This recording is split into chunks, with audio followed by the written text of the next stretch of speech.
भारतीय सेना के सबसे खूंखार और जांबाज योद्धाओं में शुमार 2 बार महावीर चक्र से सम्मानित ब्रिगेडियर संतोख सिंह की पूरी शौर्य गाथा रगों में खौलता हुआ खून और रोंगटे खड़े कर देने वाला वो जज्बा भर देती है जिसकी मिसाल पूरी दुनिया के सैन्य इतिहास में ढूंढने से भी नहीं मिलती। 12 जुलाई 1921 को पंजाब के फरीदकोट के पंजगराई कलां गांव में जन्मे इस महायोद्धा के खून में ही देश प्रेम और सिपाही का जज्बा दौड़ रहा था, जिसके चलते उन्होंने सिख लाइट इन्फेंट्री की 5वीं बटालियन की कमान संभालते हुए देश पर आंख उठाने वाले दुश्मनों का नामो निशान मिटाने की कसम खाई और देश की रक्षा के लिए एक के बाद एक 4 सबसे भयानक युद्धों 1947 से 48, 1962, 1965 और 1971 के हर मोर्चे पर मौत को सामने देखकर भी कभी कदम पीछे नहीं हटाए। उनकी वीरता का वो रोंगटे खड़ा कर देने वाला पहला महातांडव 1965 के भारत पाकिस्तान युद्ध में दुनिया ने देखा, जब जम्मू कश्मीर के पुंछ सेक्टर की बेहद रणनीतिक और खतरनाक ओपी हिल पर पाकिस्तानी फौज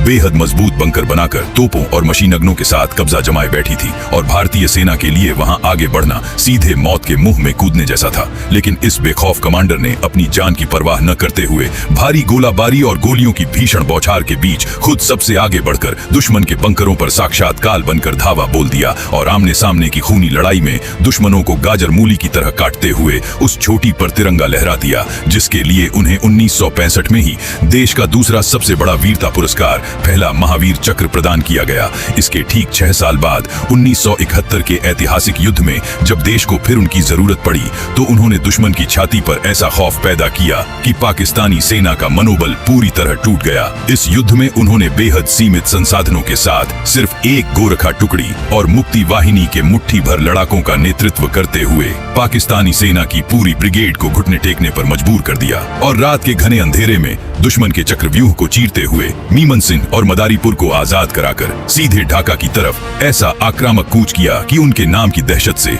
आधुनिक हथियारों से लैस पाकिस्तानी ब्रिगेडियर और उसकी पूरी फौज ने बिना लड़े ही आत्मसमर्पण कर दिया, जिसके बाद भारत सरकार ने उनकी इस अदम्य बहादुरी के लिए उन्हें दोबारा महावीर चक्र बार 2 MVC से नवाजा। युद्ध के मैदान में मौत को मात देने वाले सेना के इस शेर ने कभी हारना नहीं सीखा और अपनी बहादुरी की अमर विरासत इस देश के नाम सौंपकर 9 दिसंबर 2015 को मोहाली पंजाब में 94 वर्ष की लंबी और गौरवशाली उम्र पूरी करने के बाद इस नश्वर संसार को अलविदा कह दिया। लेकिन अपनी अंतिम सांस तक वो 2 बार महावीर चक्र पाने वाले भारत के आखिरी जीवित सैन्य अधिकारी के रूप में आने वाली पीढ़ियों के दिलों में राष्ट्रभक्ति की ऐसी ज्वाला सुलगा गए जो कभी बुझ नहीं सकती। इस तरह की और भी हमारे देश के शेरों की कहानी सुनने के लिए हमारे पेज को फॉलो करें। जय हिंद, जय भारत, वंदे मातरम।